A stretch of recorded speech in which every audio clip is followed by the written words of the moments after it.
So let's discuss the first stage of our power regulation circuit. And the first stage is that of a transformer, and not the kind that fight the Autobots and Decepticons, but a simple transformer that is two inductors that are in close proximity.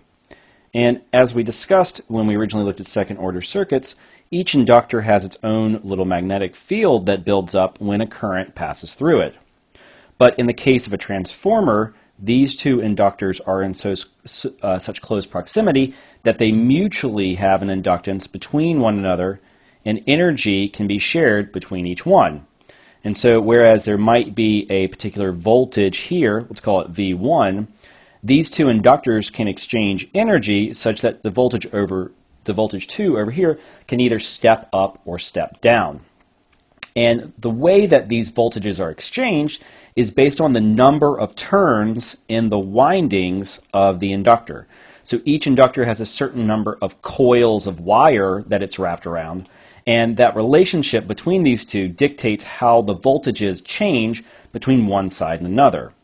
And so the formal relationship is that the relationship between voltage 1 and voltage 2, if we kind of consider voltage 1 the input side, is equal to the number of turns in the second one to the number of turns in the first one.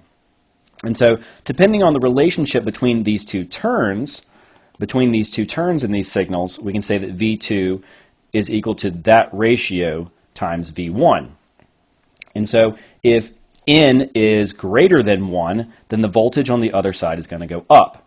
And if N is less than 1, then the voltage on the other side is going to go down.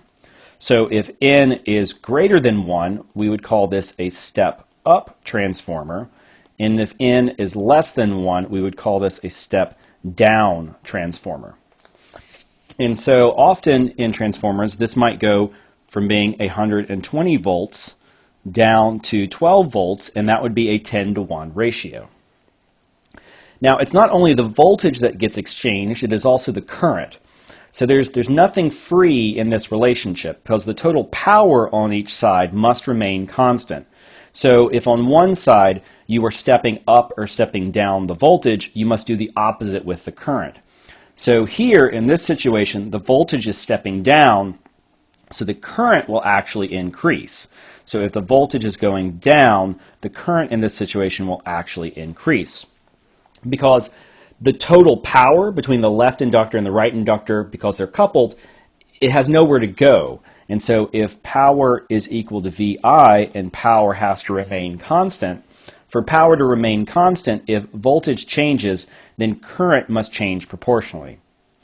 So what you may see is someone talk about a 10-to-1, a 15-to-1, a 20-to-1 step up or step down transformer, and what they're talking about is the relationship between the voltages on the primary and the secondary side, or the input and the output side of the transformer.